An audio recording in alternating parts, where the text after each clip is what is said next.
My mission is simple, to make you money. I'm here to level the playing field for all investors. There's always a bull market somewhere, and I promise to help you find it. Mad Money starts now. Hey, I'm Cramer. Welcome to Mad Money. Welcome to Cramerica. Other people want to make friends. I'm just trying to make you a little money. My job is not just to entertain, but to educate, to explain how we can keep going up like this. So call me at 1-800-743-CNBC. Tweet me at Jim Cramer. Where, I ask? Where are the sellers? Where did they go? For years, every time we had a monster rally, it was only met by giant selling at every turn. Because when you offer higher prices, sellers step up and they drill the bids. Slam the buyers. Take the profits. But all year, and especially days like yesterday and today, we just keep running and running and running, with the Dow dropping less than 1 point, but the S&P gaining 0.74%, and the NASDAQ, it just can't quit over there, jumping another 1.5% today, partially aided by the Fed's quarter-point rate cut. But on top of yesterday's giant rally, this is incredible, people. What can I tell you about this? For starters, many of the commentators who come on air talk about it. They don't seem to understand how unusual this market is. They love to rant and rave about how stocks have gotten to dangerous levels, that they're ridiculously expensive, that look out, it's going to be... Well, there's some truth to that. Yet no matter what levels the S&P 500 seems to reach, we can't seem to find any large sellers. They should be coming out of the woodwork. That's the real oddity, people. It's an extraordinary across-the-board bullish scenario that I've never seen in entire 42 years of investing. So what is driving the bull? What is this market's madness? How about we step behind the curtain and find out? First, let's talk about the mechanics of trading. I'm talking about institutional money management here. If you want to buy a stock, your trade won't move the price. You get what it is, unless you're in a trading desk putting millions of dollars to work at a fast clip. Let's say you are a portfolio manager. I'm going to start with a small order, frankly, and you want to buy 250,000 shares of Home Depot. That's a $399 stock. It closed up 11 today. The great building supply company has 993 million shares outstanding, down from 1.1 billion shares. That's some buyback. Maybe you want to buy what we call the despot because you were confident that the Federal Reserve would keep cutting rates. Correctly confident. Normally, you pick up the phone and tell your broker that you want to buy 250,000 shares of Home Depot with the stock at $391 where it opened, already up roughly $3 from the day before. You might say, you know what? At $391, you have a $392 top. That means you'll pay up to $392 for the money. Now, for a company with almost 1 billion shares outstanding, 250,000 shares doesn't seem like much, does it? But not in this market. In this market, which is so devoid of sellers, it is a lot. That's incredible in itself. No matter you are determined to get all your stock in all at once before others move it higher with their buying. You want it in because you know the despot's a winner when the Fed is slicing rates. The broker then asks the salespeople at his firm whether anyone has a client who wants to sell 250,000 shares at a premium price or some other term that says that their client that he's got more to buy or at least wants to buy it at a higher price than is currently trading. Now, normally that announcement of a big buyer would elicit a chain reaction. Brokers who heard the trader say he had a client looking for stock would make their calls, and there'd be a lot of interest because while there may be no sellers at $391, well, $392, that's a better price. It's enticing. But not in this market, though. In this market, that's only a nominally higher price. It might not bring out anyone who wants to sell. People are almost afraid. They're scared to sell. They are scared. They don't want to miss what's about to occur. In this market, once people hear there's a seller 3 points above where it was yesterday, they get skittish. No, even worse, they want 4 points higher. Yeah, they want to make even more money. Now, in the old days, it wasn't like this. In the old days, if there were no sellers close to the price that the buyers wanted, the broker would actually short the stock to the customer, might sell 50,000 Home Depot short, 1/5 of the customer's order to get the order. That's up $1, $392. And you know what? Then with the stock up $1, maybe the sellers would emerge, hoping they could get, say, $392.50. Anyway, it would make it so the broker retained the order. But in this tape, that $1.50 premium tends not to bring out any sellers of size. That's amazing. Are people being greedy? No, the sellers are often non-existent these days, especially now that the election's settled. The trader, of course, is now on the hook, having shorted 50,000 shares at $392. If sellers don't appear and it gets out somehow that a trader's short, well, boom, there is just a blitz of buy. And then they force the trader to go cover the short up 50 cents or $1, really burning his firm. These days, it's way too dangerous for a trader at a brokerage firm to short stock. Another reason why stocks go up, bang, like that. So it's more likely that the trader will need to sweep the street to find the shares. And this is where it gets real interesting. Think of the setup. all the big traders operate with pretty much the same playbook. They know that when the Fed cuts, it's good for housing. So what do you do if it's good for housing? Well, you buy the stock of Home Depot.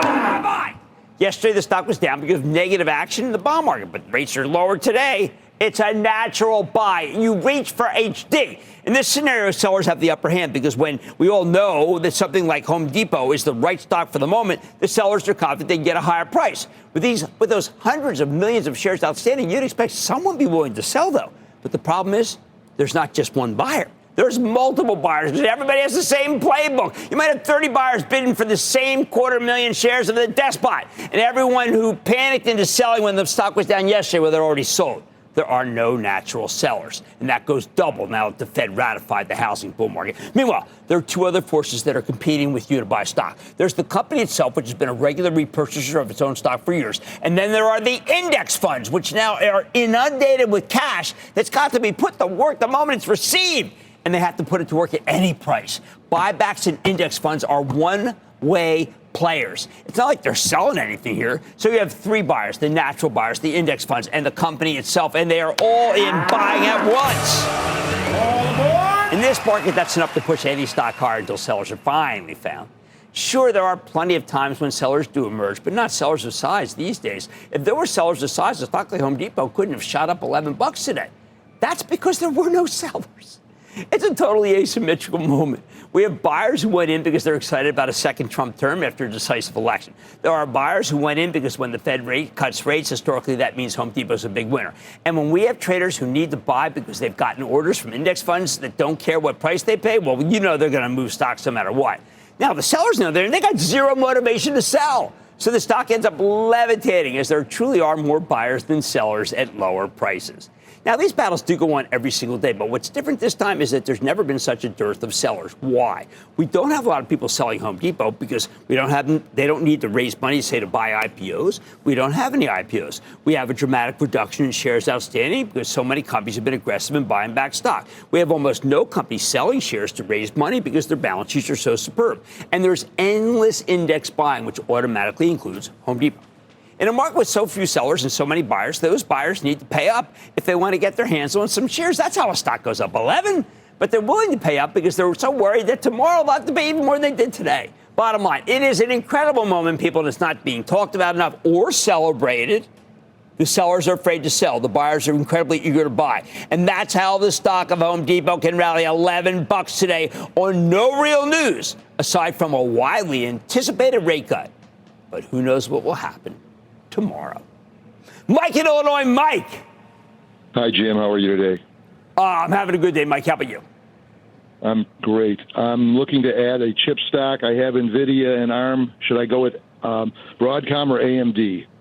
Oh, you know what? I'm going to suggest that you go with AMD because it's the most beaten up and hasn't made you nearly as much. I saw it finally caught a bid today. I think Lisa Sue's doing a great job. AMD is the laggard. I see 160 coming. I just feel it. Stephen in New Hampshire. Stephen. Jim, booyah. Booyah, Stephen. Jim, thank you very much for all the help you've been giving me lately. I just can't even explain. Thank you. You're forcing me to join your club. Oh, that's what I want to hear. Remember, we're lined up. Jeff and I are going back and forth today about so many different stocks. It's so exciting. The 1020 broadcast is worth the price of admission. How can I help you? Well, my question is this. There's a company that manufactures things like radar, Patriot missiles, and so on, which might be in demand given the current situation in places in the world. And what I don't understand is why the dip. RTX. I just can't get my head around why the dip. So let's go over this. This has been one of the greatest. This stock was up 45% this year. This is a big cap stock. It was down a lot because they had some sort of problem with their engines, which was totally incorrectly perceived. And I think that what you should say, instead of saying, why is it down, I think you should say, hey, you know what? All aboard! Let's do some buying. All right, we're in the midst of an incredible moment for this market with so few sellers and so many buyers. That's how a stock like Home Depot can jump 11. The buyers keep stepping in because they're worried they might have to pay even more tomorrow. They have money tonight. DraftKings is on the move after crossing the tape. The company's top brass is joining me to break down the quarter and how betting was affected by the ballot box and the winning parlays. And should you be buying into utilities against the backdrop of data center growth? I've got AEP CEO to see if the stock's light guidance could be a chance to get plugged in. Plus, Tanger's on the run after a beat and raise quarter. What a monster. I've got an exclusive with the REIT's CEO, fresh off of another Fed cut. So stay with Cramer.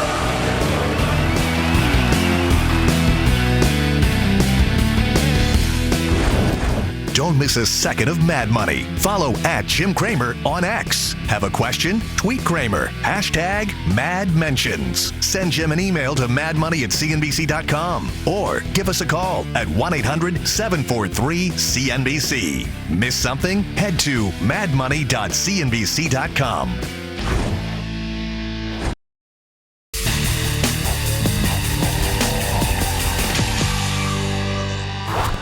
What do you make of these numbers from DraftKings, the leading online sportsbook? This was a very confusing quarter. Company reported basically inline sales and earnings with monthly unique paying customers coming in higher than expected, up 55% year over year, thanks in part to the acquisition of Jackpocket. It's a digital lottery ticket app.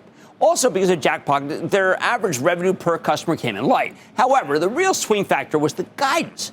DraftKings had to trim its full-year forecast for 2024 because in the month of October, we got too many customer-friendly sports outcomes, meaning too many heavily favored football teams won their games. And that's why the stock got hit in after-hours trading. You know what? This is an opportunity because it's not a long-term problem. It's something that became very clear when DraftKings gave a super strong forecast for 2025, putting the company's growth, frankly, in very rarefied territory. That's why I'm not sweating the fact that a few more favorites than usual won last month, but don't take it from me. Let's dig deep with Jason Robbins, the co-founder, chairman, and CEO of DraftKings, to learn more. Mr. Robbins, welcome back to Mad Money. Hey, good to talk to you again, Jim. Thanks for having me. Well, excellent that you're here, Jason. I see a high-quality problem. Customers are winning too much. Isn't that kind of the big variable that short-term is not so good, but long-term for next year is just fantastic, isn't it?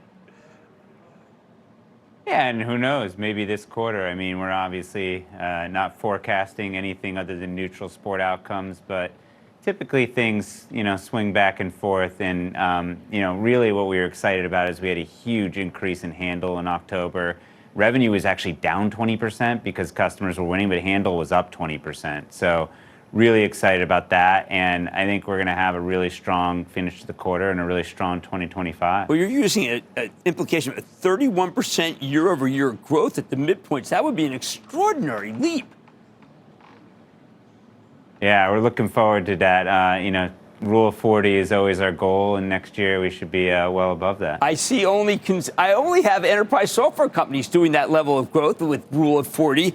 How are you able to do that even without California, Florida, Texas being members of the DraftKings crowd next year?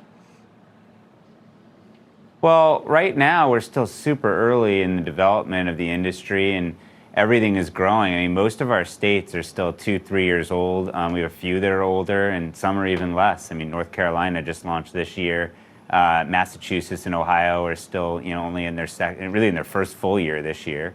So still a ton of growth, and I think really excited about. This is not factored into our guide because it just happened, but really excited about Missouri opening up too. That's the 18th largest state, just passed the ballot. That's about 2% of the population. So.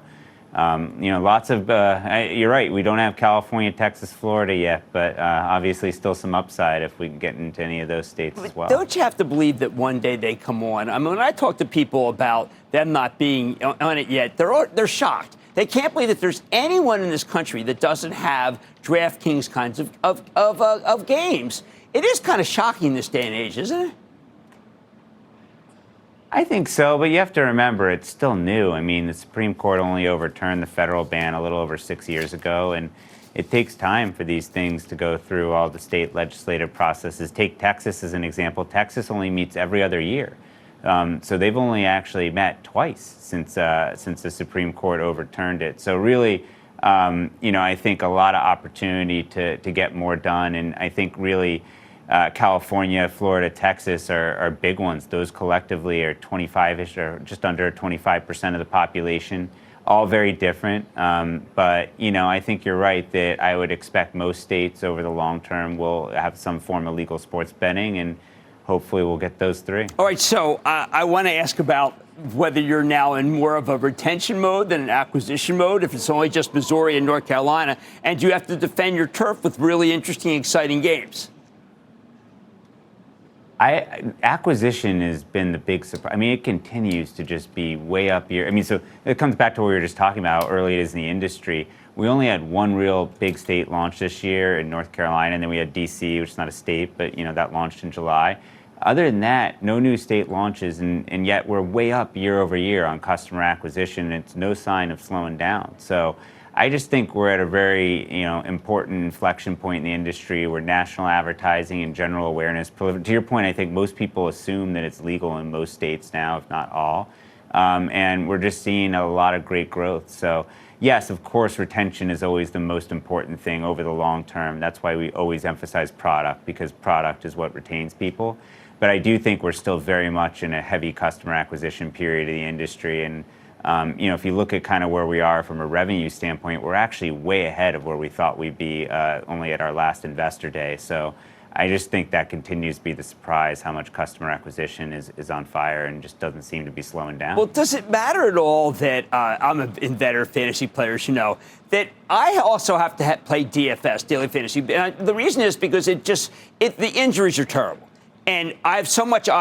I don't feel like I fall behind. I don't want to say I need action, but it's so much more exciting to be doing daily fantasy than just having one thing, your fantasy team go down. Does it matter? Does it matter that people realize, you know what? I got to have something else going on. My team does not have half the starters that it did 3 months ago. I love daily fantasy for that reason and for other reasons too, but I got the same problem, Jim. I have so many people on the IR on my season-long teams right now, and it's nice as I go play all their backups in daily fantasy. I'm not paying enough attention to pick them up quickly enough. There's other people in my league doing that, but I can go play all the backups in daily fantasy on DraftKings at least. All right, so I was with my daughter and her friend at the Eagles box this weekend, and I was trying to tell them, I said, listen, one of them did not have an account. So I said, you go on DraftKings right now, they'll be giving money away. There'll be all this, and you still offer some attractive propositions, but I think the days where you have to give all that money away, they seem to be gone. I didn't see the first touchdown by Mahomes kind of thing, or that will Saquon score. I don't see those anymore. Can you bring them back, or you don't need to?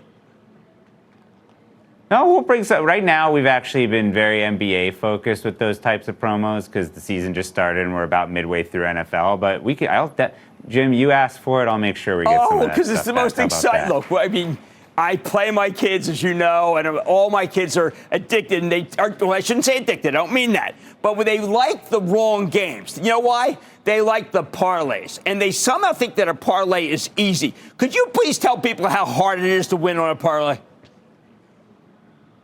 Well, you don't win as much, but when you win more. And, that's kind of why people like it because, when they win, they get a big multiple on their money. We see the same thing in daily fantasy. People prefer those big games where you have the huge prizes, even if they know they're competing against a lot more people and have less of a shot of winning because when they do win, it's a big one. And I think a lot of people, that's, the people who like parlay stuff, that's what they're playing for. They want a big win. They don't mind if they lose, more often because they're trying to get 3, 4, 5 combinations if they win 5 times as much when they win. Well, I had a 3 tight end one 2 weeks ago that hit, but then I got one that was destroyed this weekend by A.J. Brown, man.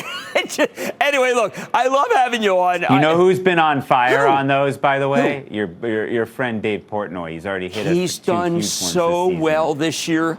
I can't believe how well. Look, he's money and he shares everything, the losses and the wins. You got to give him credit. He always mentions when he has the losses. I know, he does. He shares everything. But I joked with him, I was like, you go on the biggest winning streak of your career right after we do our deal together, and everything's on DraftKings. So, but lots of people tail him, and he's been doing well this year. No, that's absolutely true. And not only that, but he had President Trump, which told me that he and Zuckerberg are getting along. That's how I knew to buy Meta. You can learn a lot from that guy. Anyway, I want to thank Jason Robbins, DraftKings CEO. Congratulations. Next year's going to be a huge year. Good to talk to you. Thank you. Everybody's back here for the break. Coming up, how will Trump's win impact the energy sector? Cramer talks the potential implications with the CEO of AEP. Next.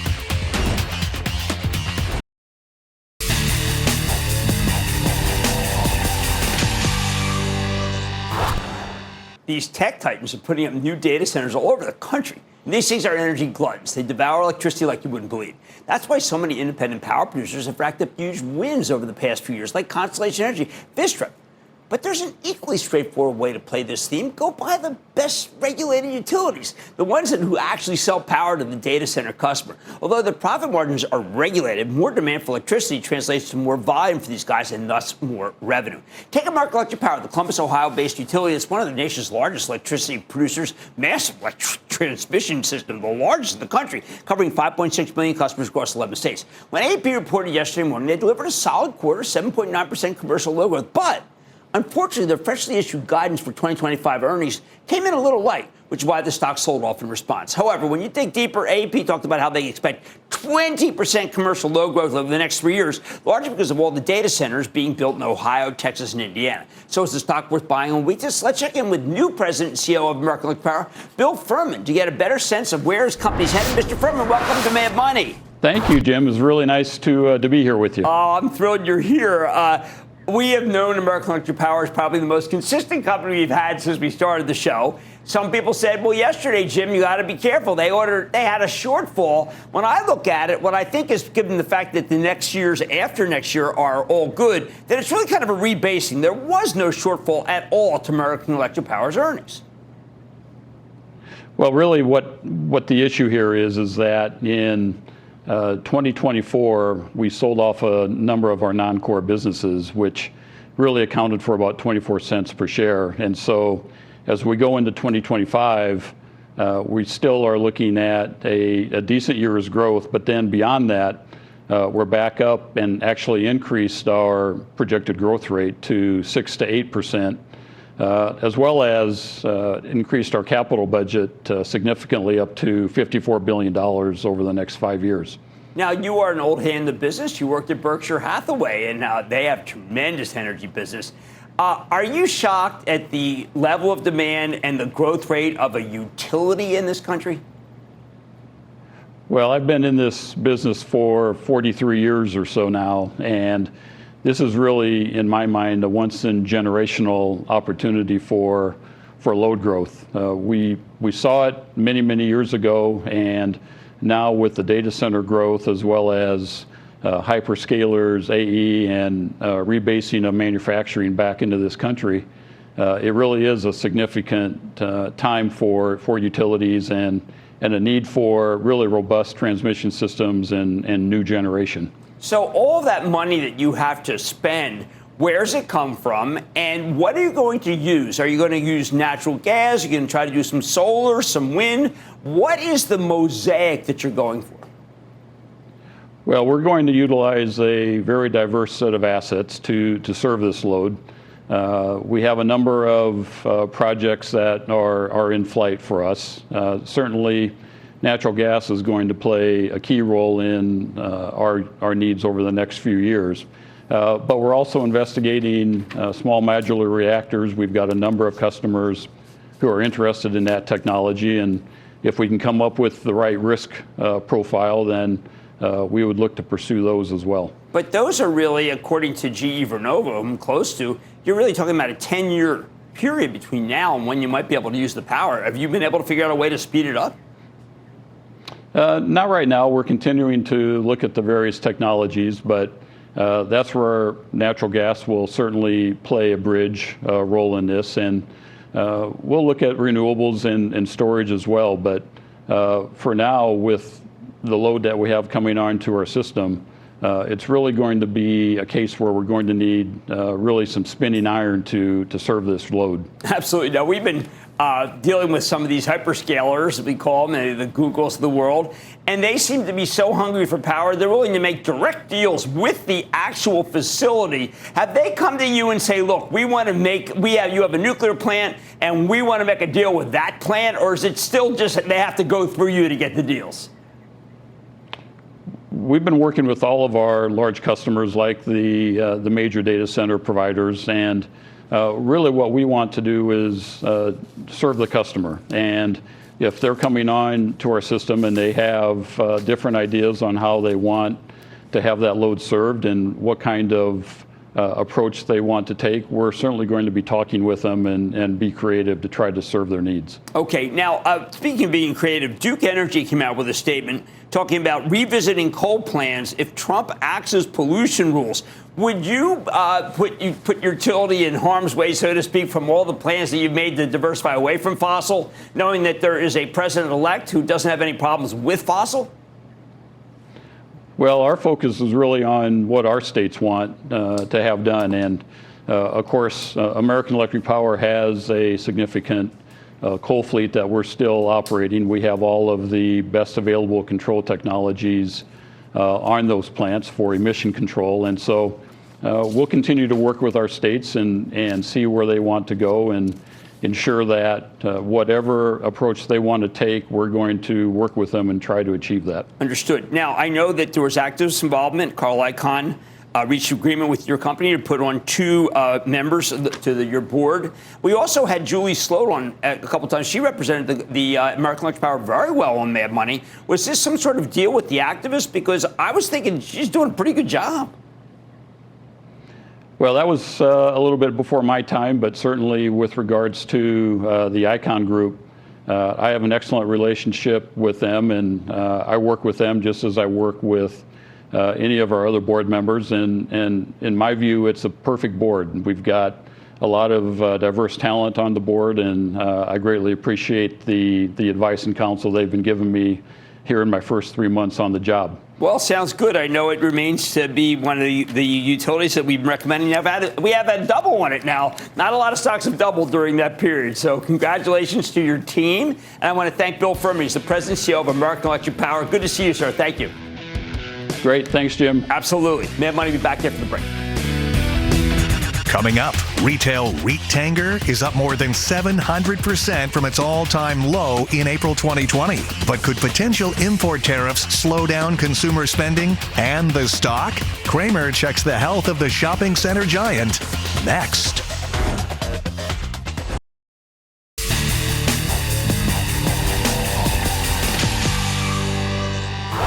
All right, we can talk about my favorite place to shop. Look at Tanger Run. This company, Real Estate Investment Trust, owns dozens of outlet centers where you get incredible deals. Just reported yet another beat and raise quarter last night after the close. In response, the stock jumped almost 5% today. It's now up 32% since we last had them on the show back in August. Plus, with the Fed gifting us with a 25 basis point rate cut today, high-yielding REITs like Tanger instantly become more attractive. Stock has a 3.1% yield. It is a growth story. I think it's getting better and better. Still, given how much the stock has run, of course, we have to say, should we wait for a pullback or maybe just come in and buy some right now? Let's take a closer look with Stephen Yalof. He is the president and CEO of Tanger. Learn more about what's next for you. Welcome back to Mad Money. Thanks for having me back. Okay, so Stephen, I think that there's a misperception here. I think people, it's been changing over time. But when we see these big name brands, the real spend, Ralph Lauren's in there, Birkenstock, Kate Spade, Tory Burch, we're thinking that maybe they're not giving us their best and we have to go to the real stores in the mall. But I think that's not the case. You're getting the same thing at a lot of your malls. I think the strategy for a lot of the retailers in the outlet space, there's several. But one in particular, it's a great place to clear excess inventory. Right. When you have too much inventory in your store, and then what do you have? You have another season of goods that's coming in right behind it. Right. You got to move it somewhere.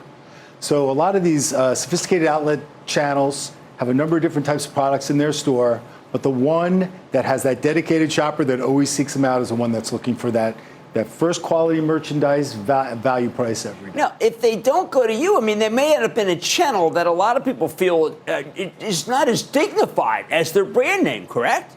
Well, I think what the retailers like about the outlet channel is that when you walk into a store, you mentioned a couple of brands, but when you walk into, call it a Ralph Lauren store, you mentioned it, everything in that store is Ralph Lauren. So if you're a fan of the brand, you can get the entire assortment at everyday value pricing. And I think that's what the consumer's looking for. It's not a rack of stuff that you have to fish through to find your size, classification merchandising that takes you a while to find what you're looking for.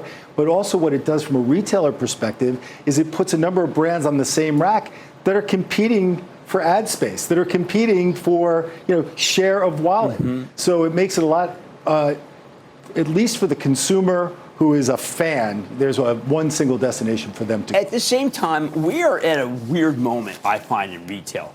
I think there are a lot of people who feel like they've been ripped off. A lot of people feel like prices went up, up, up. And the way that they want to get back, a revenge to that, is to go to Tanger. Well, I think there is a trade down mentality right now where a consumer is looking to get the brands they want at the best possible price that they can. But what we're doing in addition to that is we're adding other things in our centers. So we want to bring you in for the value, but we want to keep you there. We want to keep you there with better restaurants. We want to keep you there with better entertainment. We want to keep you there with better amenities. We also have a loyalty program. So we want to keep you coming back far more frequently, shop longer when you come, and obviously spend more money with us. We had Texas Roadhouse on this week. I guess you've added them to your stable. We did. They just opened up a store with us on a piece of peripheral land, which is in our center in Westgate in Arizona. All right, now you had a terrible, terrible hurricane that really ravaged the Southeast. And we know, as soon as I heard Asheville, I thought of you because I know that that is a destination that a lot of people like to go to. Tell me, you were offline for a while. I know you have insurance, but what does it look like now? Well, first of all, and thank you for mentioning Asheville, and obviously pleased to report that our people are safe and everybody was fine. And in fact, we have a Sportsman's Warehouse that sits on the pad right there. They never closed. Really? Because the first responders, those are good stores. Great stores. The first responders came and took over our parking lots. So you had Duke Energy. The linemen were out all day, and at night they were parking and actually camping out in our shopping center. So there was a lot of activity there. Stores started to open a week later. We were probably at full run rate about 2 weeks later. And yet all stores are open. Happy to say retailers are paying rent, and there was not a significant amount of damage. When you speak with retailers, do these potential for tariffs come up, and are they trying to figure it out? I actually asked the question. I was, Mickey Drexler had that. He had a big reunion about a month ago. Did he really? Yeah, and there were numbers. Mickey from Gap, from all sorts of different. So here was a who's who of the people in the retail industry, people who had started their career at Gap and then gone elsewhere. And I made it a point to speak to a lot of those retailers and ask them how they were thinking about it and how they were thinking about holiday shopping. Right. Now, this was back in October. And the consensus was, they did a lot of planning, obviously. There's a lot of manufacturing that's being done in other locations as well. They were thinking ahead about how they were going to get their supply chains activated so they can get the inventory stocked because these retailers are trying to get the stores stocked, staffed, ready to go as early as November 1 for their holiday selling. Right. And that's what we're seeing. In fact, I've been walking malls for the last couple of days. The decor is out, the music is on, and Santa is in the house. How about the fact that there are so-called 5 fewer selling days? What does that mean for retailers? Well, I think they build that into their plan. Okay. And obviously, with Thanksgiving being as late as it is this year, Black Friday will fall on the latest possible day and condense that selling period. One of the things we're doing at Tanger is every day is Black Friday in the month of November. We are on sale every day, but we're working with participating retailers to give additional value, not only to our loyalty club members, but to those who engage and come and shop with us during the week. Are you surprised whether you hate Donald Trump or like him, there was a sudden burst of euphoria? And it seemed like both sides of the aisle, both parties. Do you think maybe people are happy that the darn election is over and not contested? I just think that when there's uncertainty, I think that makes people sort of hold on a little bit tighter. Right. When there's certainty, whether you like the decision or not, that's when I believe the shoppers can actually go out and feel good about spending, feel good about planning. I think it's the planning that's the important. I agree with that. Now, one last thing. You do have a lot of leases up next year. There would be a time where I would say that's a cause of concern. When I look at the numbers, and one of the reasons I think the stock was up so much, I think people realize, wait a second, the more leases, maybe the more money. It's shifted like that, hasn't it? Well, I think, first of all, there's not a lot of development that's happening in the market. That's a very good point. And because of that, and I say to our leasing team, our square footage in our shopping centers is more valuable every day. And so, it's up to us to make sure that we're getting what we consider to be a market rent, a fair rent for each one of our space. Right now, with the economics being the tailwind pushing us as we've just seen with the rates drop, Coming into holiday shopping season, we've got retailers that are looking to expand their franchises. It's a great time for us to be in our business.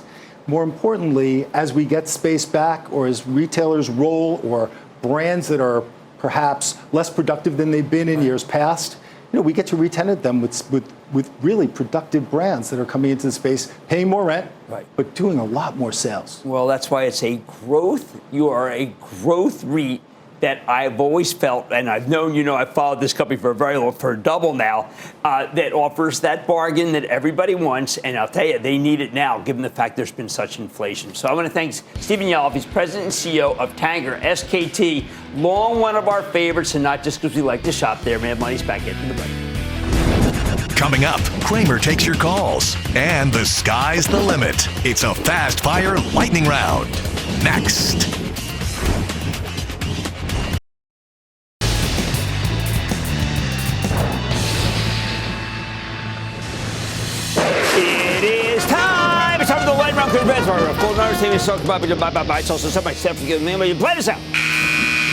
And then the lightning round is over. Are you ready? Ski, dash, time for the lightning round. I want to start with Sanjeev in Texas. Sanjeev! Hi, Jim. Booyah to you. Booyah, right back I want your take on... Yeah, no, I really enjoy your show, and my kids enjoy your show. It's really been, big influence on them. I really appreciate it. Oh, thank you, man. Thank you. Thank you so much. I want to get your take on backing up the truck on a biotech where Johnson & Johnson and Sanofi are the second and third largest shareholders. They got some manufacturing facilities and a robust pipeline and a kind of a novel gene regulation technology. The ticker is MGTX. You know what? This is a curiosity to me, because those companies would not be putting that much money unless there was something there, and yet it hasn't done that well. But I'm going to put it as a spec. I think you speculate on it. Just put it away, speculate. If something great happens, terrific. If not, you won't even notice. And let's go to James in Michigan. James. Big Jim, thank you for taking my call. Can we get a booyah? Booyah! Okay, Jim, I cannot tell you how much we love your show, and we've made some great money. Man. We've made some great money in the stocks. Yes! Jim, NVIDIA millionaires, that's what we're looking for. Jim, your thoughts on J-Bill, both long and short? J-Bill is such a good company. I mean, look, I used to have them on all the time in the old days. They are a great contract manufacturer, but also do a lot of stuff themselves, and it's had a series of remarkable quarters by J-Bill. Let's go to Joel in California. Joel. Jim, thanks for taking my call. Of course. First-time club member, and a shout-out to my boy Nigel in Detroit. I know he's listening or watching. Nigel, how you doing? Booyah, Nigel. All right? Hey, thanks, Jim. Hey, first Stay in touch with your dad. Stay in touch with your dad. Thanks for all that you and your team does for us home gamers and the charities you support. Thank you. If you saw the team, you would say that I'm just a puppet. I'm a marionette, and my puppet master's right over there. Her name is Regina Gilgan, and right now she's just taking my arm, like, give me my arm back. All right. I know you have a lot of help behind the scenes, and no, I do. And Jeff Marks, Ben Stoto. Thank you. Rhymes with photo, by the way. You, sir, are a great American and a true man of the people. I'm trying to stay in the mix like everybody else, I guess. How can I help you?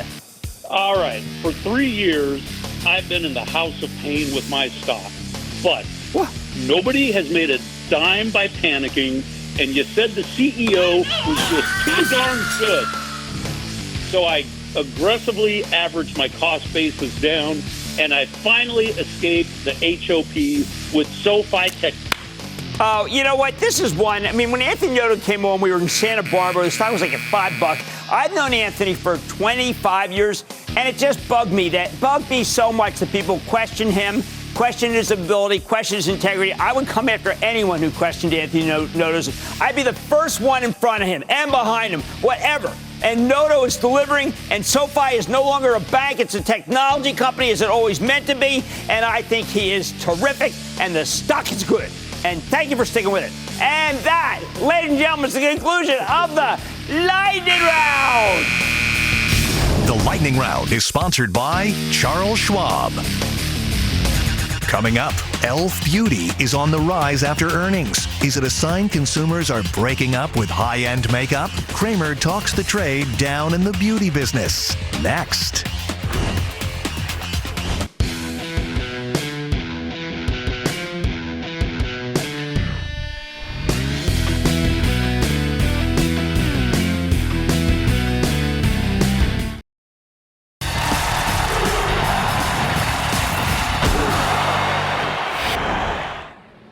You don't usually find me in the makeup aisles, but earlier last year I found myself in a jam.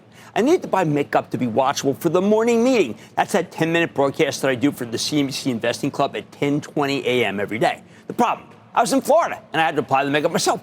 So I went to Target and perused the Ulta aisles. I couldn't believe how much this stuff costs, especially makeup by Estee Lauder, their MAC brand in particular. Right next to MAC, side by side, was makeup from e.l.f. Beauty. That was a third of the price. I'm not a cheap guy, but I did grow up in a cheap household. I found myself thinking, you got to be kidding me. They look exactly the same. So I bought the e.l.f. and I slathered it on. I asked my wife how it looked. She said, terrific. The makeup was perfect. I figured she'd detect that I wasn't using MAC because that's what she uses. Nope, she couldn't tell the difference. So I did a little experiment. I went into her cosmetic cabinet, her voluminous cosmetic cabinet, and put my remaining e.l.f. makeup in there, label facing backward. She put some on not long after. She didn't know the difference. I told her what I'd done, and she didn't actually mind. She asked me what was the catch, and I said, well, e.l.f.'s made in China. She shrugged her shoulders and said, well, while there are certainly a lot of snobs who wouldn't want to use e.l.f. then, there'd be others who just wouldn't care. Turns out she was dead right. The customers are trading down like mad in this one particular category of cosmetics. Like in so many other industries, the big incumbents have been raising prices endlessly, something that's going on now for years. Maybe it's because of COVID, where people learned to live without makeup. Maybe it's because the consumers just plain had it with higher prices and has become a lot more value conscious. But the Estee Lauders of the world are seeing their stocks crushed beyond all recognition. Clearly, I should have listened to my wife's famous last words about expensive purveyors of expensive cosmetics. We owned Estee Lauder for the Travel Trust, and we held on to it because I'd been a great performer until it was stymied by China. But Lauder couldn't pivot and reported terrible quarter after terrible quarter until they finally cut their dividend, heaven forbid, and recognized that the competition was eating them alive. No, they never mentioned e.l.f., but I think makeup is just one of many categories where the customers are sick and tired of the price gouging, and Estee Lauder is frantically trying to protect its gross margins and yet still offering something reasonable in price. They are failing to do so.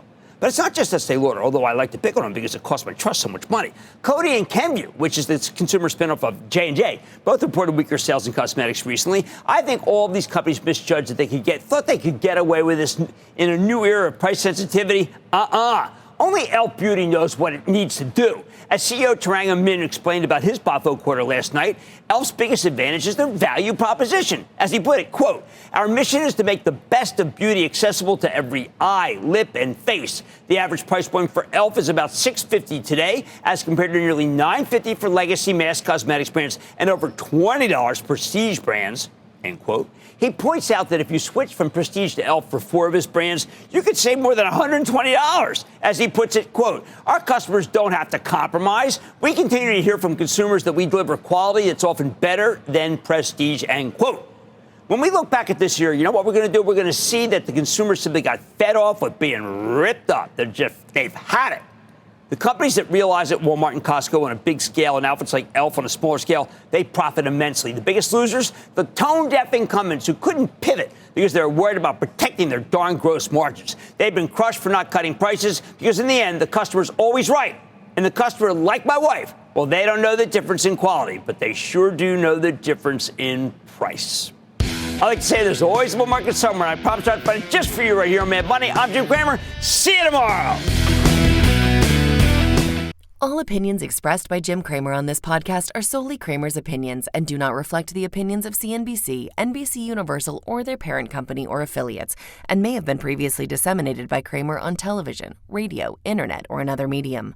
You should not treat any opinion expressed by Jim Cramer as a specific inducement to make a particular investment or follow a particular strategy, but only as an expression of his opinion. Cramer's opinions are based upon information he considers reliable, but neither CNBC nor its affiliates and or subsidiaries warrant its completeness or accuracy, and it should not be relied upon as such.